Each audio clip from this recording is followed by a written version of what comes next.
Boa noite, meus amados. É um prazer mais uma vez estar com vocês aqui na nossa videoaula, que acontece todas as segundas e terças-feiras, mas que hoje nós temos um momento especial. A aula de hoje, ela foi gravada alguns minutos antes da nossa aula, portanto, eu gostaria que vocês ficassem atentos à nossa aula, façam suas anotações, dúvidas que vocês tenham para discutirmos na nossa próxima aula.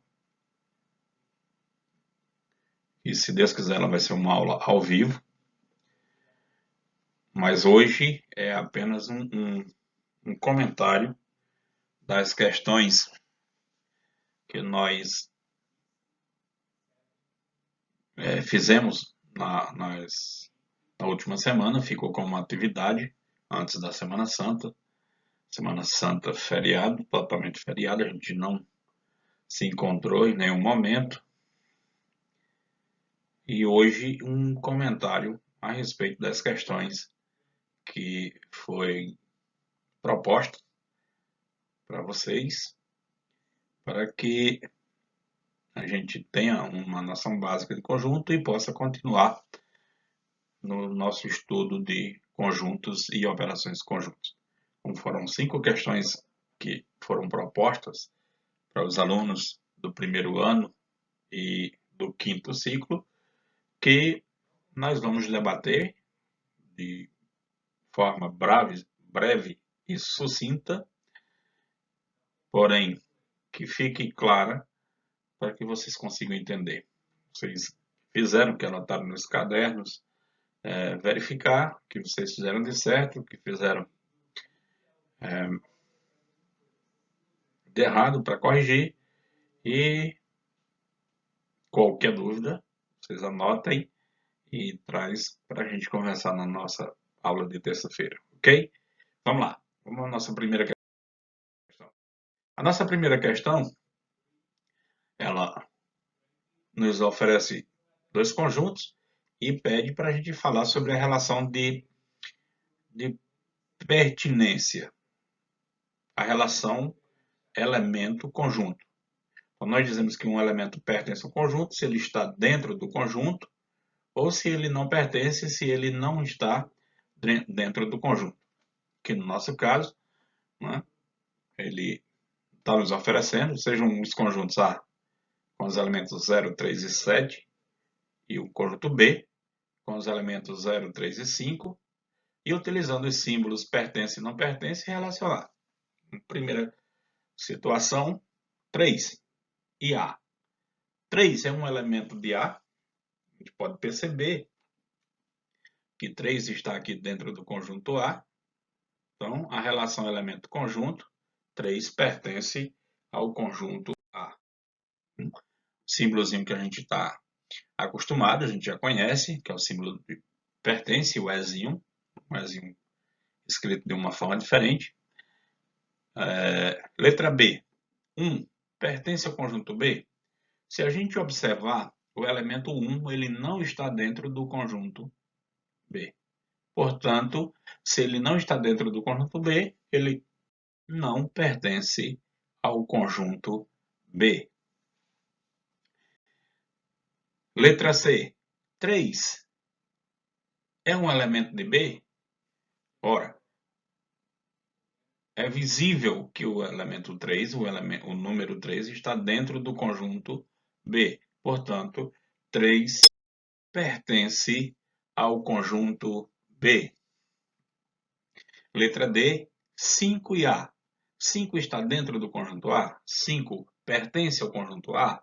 Ao observar o conjunto A, nós vemos que 5 não está dentro do conjunto A. Portanto, 5 não pertence ao conjunto A. E por fim, letra E,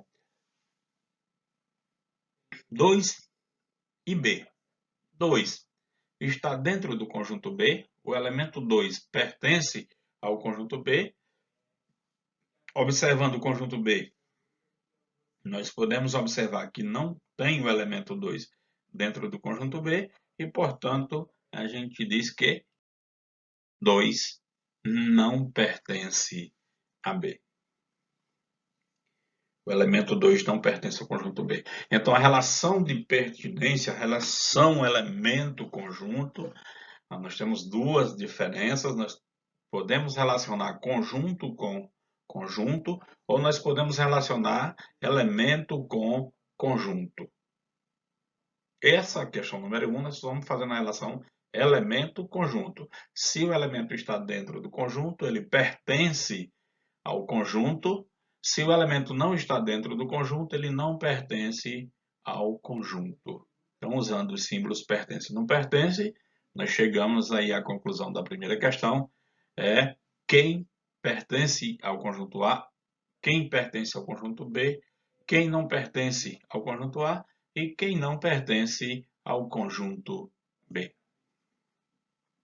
Vamos para a nossa próxima questão, questão número 2. Agora sim é uma relação entre conjuntos. Nós não estamos mais falando do elemento com o conjunto. Agora nós estamos falando do conjunto com o conjunto. Não é? Só podemos dizer que um elemento está contido, que um conjunto está contido em um outro conjunto, se todos os seus elementos também forem elementos do outro conjunto. Nós só podemos dizer que A está contido em B se e somente se todos os elementos que estão dentro do conjunto A forem também elementos do conjunto B. Agora, nós não estamos mais comparando um elemento com um conjunto. Nós estamos comparando conjunto com conjunto. E para isso, a gente utiliza os símbolos está contido, e o símbolo não está contido. O Czinho está contido e o Czinho cortado não está contido. Considere os conjuntos A com os elementos 1 e 2, o conjunto B com elemento 1, 2 e 3, conjunto C com os elementos 1, 2, 3, 7 e 8 e o conjunto D com os elementos 3 e 7. Utilizando os símbolos está contido e não está contido e não está contido, relacione entre si os conjuntos. Letra A e B. Os elementos que estão dentro do conjunto A, eles também são elementos de B. Observe que B é maior do que A. Então, posso dizer que A está ou não está contido em B. Para ele estar contido, é necessário que todos os elementos de A também sejam elementos de B. Isso acontece? Sim, acontece. O 1, que está dentro do conjunto A, também está dentro do conjunto B. O 2, que está dentro do conjunto A, também está dentro do conjunto B. Ou seja, todos os elementos do conjunto A são também elementos do conjunto B. E, portanto, A está contido em C. Em B, perdão. A está contido em B. Então, a relação entre os conjuntos A e B é que A está contido em B. A letra B nos faz a pergunta, e o conjunto A e o conjunto C? Da mesma forma, vamos olhar o conjunto A. Quem são os elementos de A? 1 e 2. E quem são os elementos de C? 1, 2, 3, 7 e 8. Observe que os elementos 1 e 2, que é do conjunto A, também está dentro do conjunto C. Portanto, A está contido em C. Na letra C, ele pede para a gente fazer a relação entre A e D. Da mesma forma, vamos observar o conjunto A. Quem são os elementos de A? 1 e 2. Quem são os elementos de D? D de dado, 3 e 7. Observe que nenhum desses elementos que está dentro do conjunto A, eles estão dentro do conjunto B. Então, pelo menos um. Se tivermos pelo menos um elemento que esteja em A, mas não esteja em D, portanto, aqui é que A não está contido em D. Letra D. Pede para relacionar entre os conjuntos B e C. Quem são os elementos de B? 1, 2 e 3. Quem são os elementos de C? 1, 2, 3, 7 e 8. Observe que os elementos de B estão dentro do conjunto C. Portanto, nós podemos dizer que B está contido no conjunto C. E por último, na questão 2, a relação entre os conjuntos D e A. Os elementos de D, 3 e 7. 3 e 7 está dentro do conjunto A. Observe que 3 e 7 não estão dentro do conjunto A. Portanto, D não está contido no conjunto A. A relação de continência, a relação conjunto-conjunto, relação de inclusão de conjuntos, eu preciso comparar um conjunto com outro conjunto para aí chegarmos à nossa questão. Se um conjunto possui todos os seus elementos dentro de um outro conjunto, então podemos dizer que ele é um subconjunto do conjunto dado. Portanto, esse conjunto está contido. Se eu tiver pelo menos um elemento que não esteja contido dentro do conjunto, então o conjunto não está contido.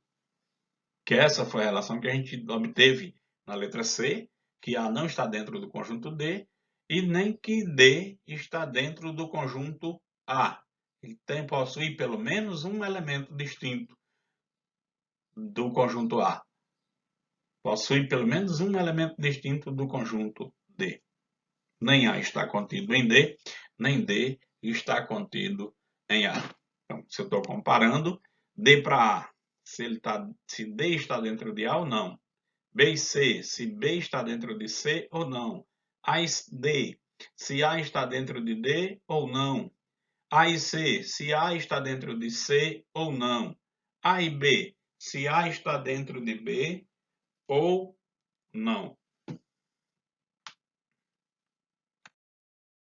Nossa terceira questão é uma questão que envolve o diagrama de Venn, que é para classificarmos como verdadeiro ou falso. Ele vai afirmar e a gente vai classificar como se ele esteja dentro do conjunto ou não, fazendo uma avaliação de cada elemento. Então, primeiramente, inicialmente, observe o conjunto, e o conjunto ser um conjunto maior, onde o conjunto B e o conjunto A estão dentro desse conjunto maior. Certo? Então, nesse caso, nós já temos aí que o conjunto A e o conjunto B estão contidos dentro do conjunto C. E mesmo assim, eles estão separados. Não existe nenhum elemento comum entre A e B. Então, se a gente fizer uma relação entre A e B, nós vamos ver que esses elementos, esses dois conjuntos não possuem nenhum elemento comum. Mas vamos às alternativas. Letra A. A está contido em C. Ora, A está inteiramente dentro de C. Olha quem é C aqui, ó. C aqui. Tudo isso aqui. E A? Um pedacinho de C. Mas que está. Todos os elementos que estão aqui dentro ele também é elemento de C. Portanto, isso é verdade. A está contido em C. E B, da mesma forma que a gente viu o conjunto A, nós também estamos vendo o conjunto B. Que B, todos os elementos que estão aqui dentro desse círculo aqui, eles também estão dentro desse outro maior aqui, dessa elipse maior. Portanto, B está contido em C, isso é verdade. E C está contido em A? Ora, pelo menos um elemento de C não vai ser elemento de A. Ó, qualquer um. Um abençoado aqui. Um elemento sozinho aqui. Só um aqui. Observe que esse pertence a C, mas ele não pertence a A. Portanto, isso é falso. C não está contido em A.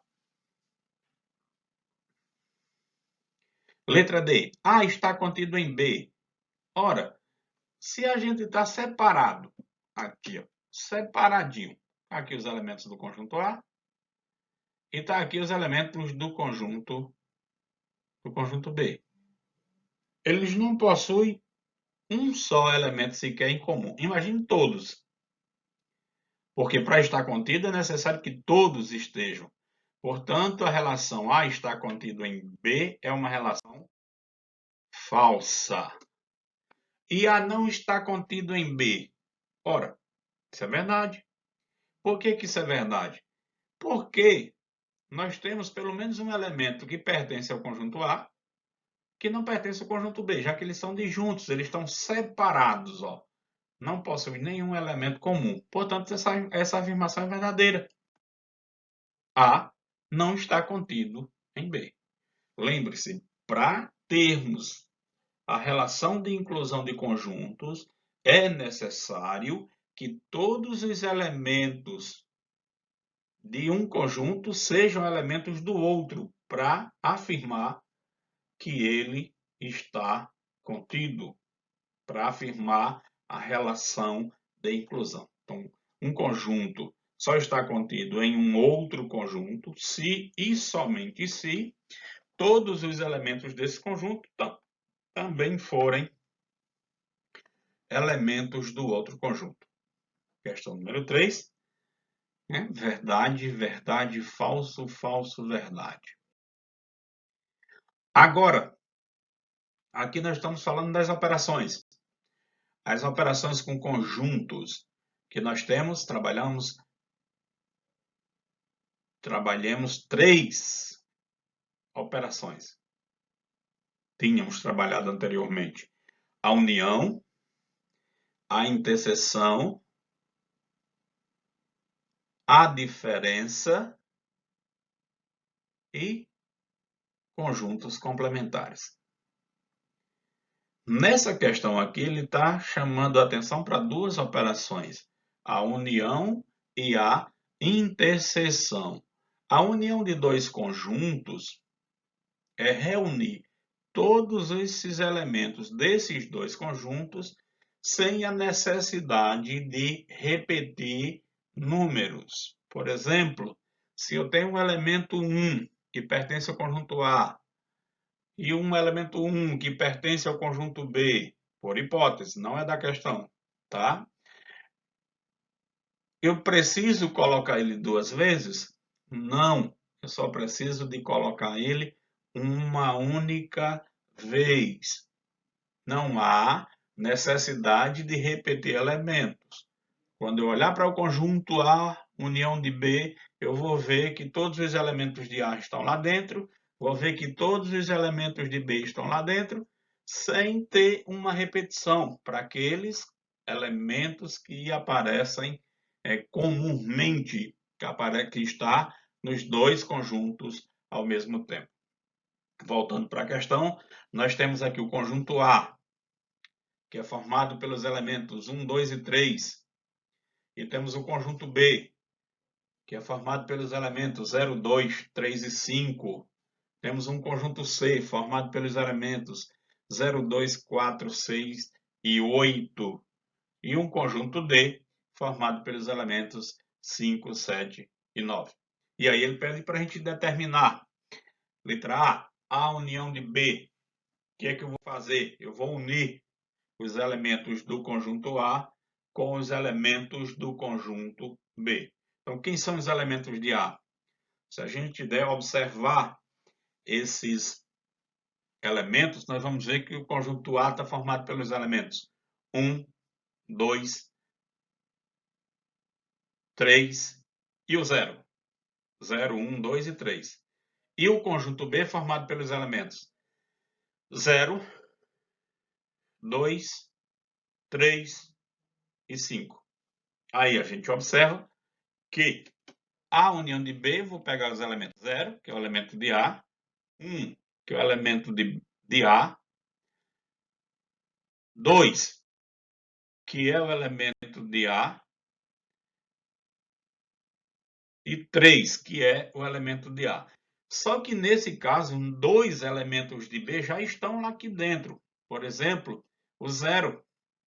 O 0 é um elemento de A, mas também é um elemento de B. Observe que eu só coloquei ele uma única vez. Mas por que não colocou duas? Porque não há necessidade da repetição. Eu preciso apenas que eu tenha a representação de todos os elementos de cada conjunto que está sendo feita a operação de união. Não há necessidade que eu repita um elemento que está nos dois conjuntos. O mesmo aconteceu com o número 2.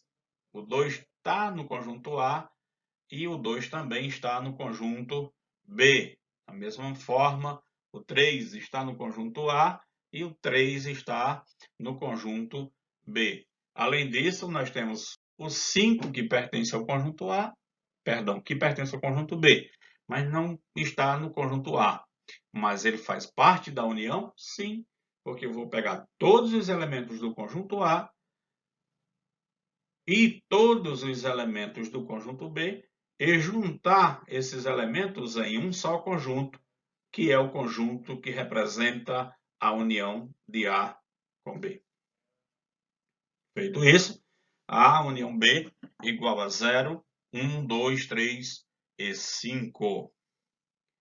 Ele pede agora, na letra B, para a gente calcular, efetuar a operação, que é a união de C. Todos os elementos que estão dentro do conjunto A e todos os elementos que estão dentro do conjunto C. O conjunto A, 0. 0 também tem C, mas não preciso repetir. Então, coloco só uma vez. 1, que está dentro de A.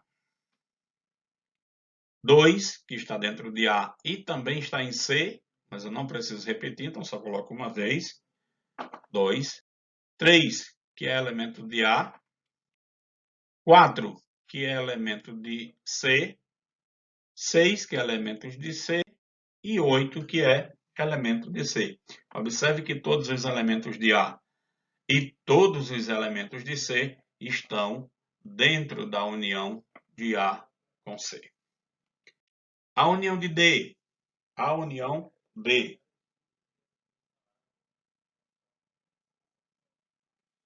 Pegar todos os elementos que tem dentro do conjunto A, todos os elementos que tem dentro do conjunto B e juntar em um só conjunto os elementos de A, 0, 1, 2 e 3. Nenhum desses elementos é elemento de D. Mas ele faz parte da união? Sim, porque ele não pertence a um dos conjuntos. O conjunto D, formado pelos elementos 5, 7 e 9.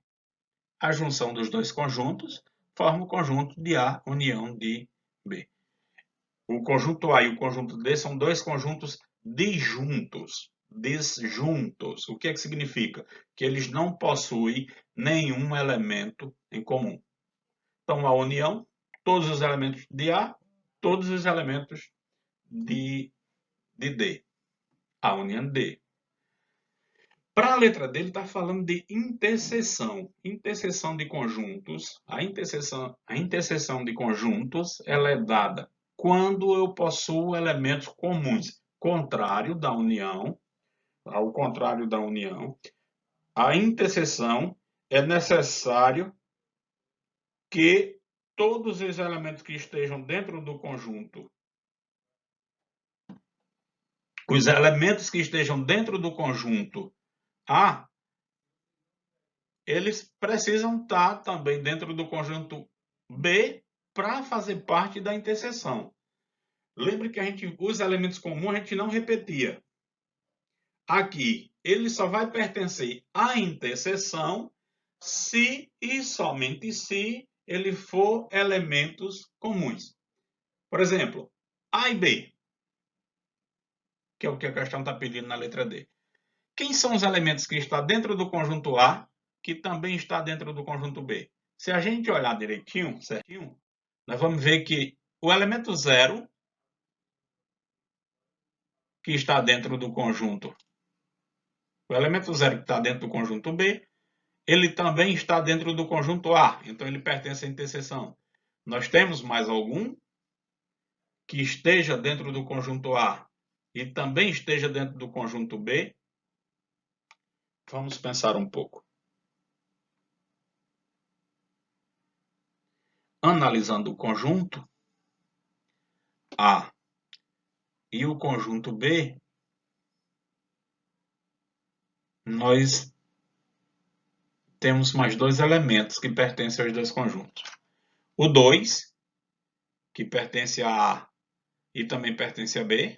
2 está aqui no conjunto A e também está aqui no conjunto B. 2, então pertence à interseção. E 3, que pertence ao conjunto A e também pertence ao conjunto B. Então ele pertence à interseção. O 1 só está em A, não está em B, então não pertence à interseção. E o 5 pertence a B, mas não pertence a A. Não são comuns, então não pertence à interseção. Então, a interseção de A com B são apenas os elementos comuns aos dois conjuntos.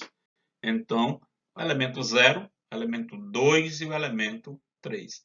E a interseção entre o conjunto A e D? Observe que nenhum elemento que está dentro do conjunto A está dentro do conjunto D de dado. Nenhum elemento que pertence a A, ele vai pertencer também a D. Nenhum elemento que pertence a D, ele também pertence a A. Mais uma vez, os dois conjuntos disjuntos. Conjunto disjunto, A e D são dois conjuntos disjuntos, e, portanto, não há interseção entre esses dois conjuntos. Como não há interseção entre esses dois conjuntos, nós dizemos que esse conjunto de A interseção D é um conjunto vazio. Eu tenho duas formas de representá-los. Lembra de representá-lo? Tenho duas formas de representá-lo. Qual é, professor? Ou eu utilizo as chaves aberta, sem ter aberta e fechada, sem ter ninguém dentro, ou eu utilizo o zerinho cortado. Nunca os dois ao mesmo tempo. Ou é um ou é o outro. Nunca faço a representação de um conjunto vazio usando os dois símbolos ao mesmo tempo, porque se eu fizer isso, ele deixa de ser vazio, ele passa a ter alguma coisa. É curioso, mas é assim mesmo. Ele, para ser vazio, ele não pode ter nada dentro dele. Então, não existe nenhum elemento que esteja dentro do conjunto A interseção de D, então conjunto vazio. Até aqui as operações, nós falamos das operações, duas questões da relação de pertinência e inclusão, duas questões falando das operações, união e interseção, e a nossa quinta e última questão, ela vai tratar inteiramente do problema de aplicação, que eu sigo uma maneira simples de resolver problemas desse tipo. Eu preciso primeiro entender quem é meu universo e dentro do meu universo o que está sendo relacionado para que ele me dê uma solução. Aqui, a primeira coisa que a gente vai fazer uma leitura do problema de aplicação de conjuntos.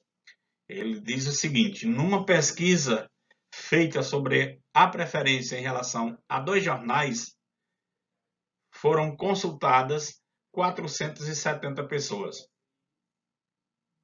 Se o resultado foi o seguinte: 250 pessoas leiam o jornal A, 180 leiam o jornal B e 60 leiam os 2 jornais, pergunta-se: quantas pessoas leem apenas o jornal A?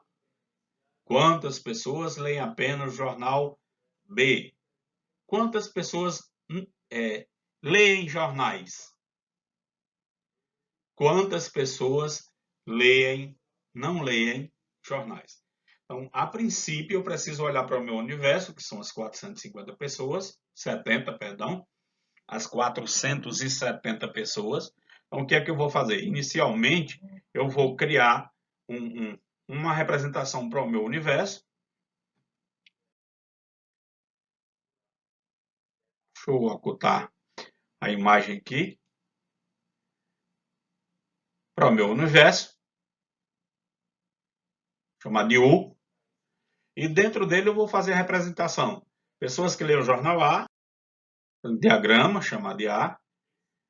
Pessoas que leem o jornal B, diagrama, fazer lei de B. E a partir daqui eu começo a fazer a distribuição. Para facilitar o meu problema, eu tenho que sempre começar a resolução do meu problema sempre pela interseção, caso eu possua, que é o nosso caso. 60 pessoas leiam os 2 jornais. 60 leiam os 2 jornais. Então, 60 pessoas tanto leem o jornal A, como também lê o jornal B. Agora, quantas pessoas leem o jornal A? Lá no problema, ele disse o quê? Que 250 pessoas leem o jornal A. Mas não esqueça que a gente já está falando de 60. 60 leem os 2 jornais. Então, se ele lê os 2 jornais, certamente ele lê o jornal A. Mas ele está dizendo aqui que é 250, Raimundo. Então, como é que eu vou fazer? Simples. Eu vou pegar os 250 e vou tirar os 60, que aí eu vou descobrir quantos leem somente o jornal A. Então, 250 que lê o jornal A, menos 60 que lê os dois. Então, que lê somente o jornal A vai ficar 190. De forma análoga, no mesmo princípio, a mesma operação, nós vamos fazer com o jornal B. 180 lê o jornal B, certo? Mas os 60 que lê os dois também lê o jornal B. Então, para eu descobrir quantos leram apenas o jornal B, eu vou 180 menos 60. Vou descobrir a quantidade de pessoas que lê somente o jornal B. Agora, se eu sei agora quem leu somente o jornal A, sei quem leu somente o jornal B e sei quem leu os dois, quantos não leram nenhum? Como eu não sei, eu vou chamar esse abençoado de X. E o que é que eu vou fazer? Eu vou somar 190 mais 60 mais 120 mais X igual a 470. Por que igual a 470? Porque a quantidade de pessoas consultadas foi igual a 470. Somando esses valores aqui, eu descubro que ele é 370. Então, 370 mais x igual a 470. Eu quero encontrar somente o x. Eu vou pegar esse 370 e vou jogar ele para o segundo membro. Então, ele estava positivo, passa a ser negativo. Então, eu vou ter aí 470 menos 370, o que vai me dar 100. Então, 100 pessoas leram somente o jornal. Perdão, não leram nenhum dos dois jornais. Agora, com base nesse processo, nessa operação que nós fizemos, nós conseguimos responder facilmente as 4 perguntas. Quantas pessoas lêem somente o jornal A? Somente o jornal A, 190. Quantas pessoas lê somente o jornal B? Apenas o jornal B. 120. Tem 180 que lê B, mas desses 180, 60 lê os dois. Então, que lê somente o jornal B, apenas o jornal B, são 120. Quantas pessoas leem jornais? Ora, se lê jornal, ou ele leu A, ou ele leu B, ou ele leu os dois juntos. Então, somando esses três valores, nós obtemos 370. E quantas pessoas não lê jornal? Ora, é exatamente o que a gente fez anteriormente. Descobriu que 100 pessoas não lê nenhum jornal. Por quê? 470 pessoas foram entrevistadas. Dessas 470, 370 lê pelo menos um jornal. Então, 100 dessas pessoas não lê nenhum jornal. Então, 100 pessoas não lê jornais. Essas foram as 5 questões que ficou para vocês fazerem. Vocês mandaram elas para mim com respostas. A gente está comentando aqui a respeito da resolução desses problemas, mas aí a gente deixa para vocês aí um forte abraço, um final de semana, um ótimo restante de noite de segunda-feira, não final de semana, nós estamos começando, né? E que terça-feira, amanhã, a gente se encontra aqui nesse mesmo canal, nesse mesmo horário. Forte abraço a todos, fiquem todos com Deus e tenham uma ótima noite.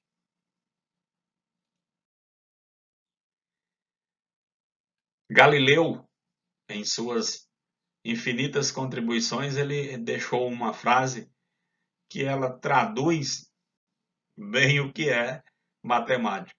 Ele diz: a matemática é o alfabeto com o qual Deus escreveu o universo.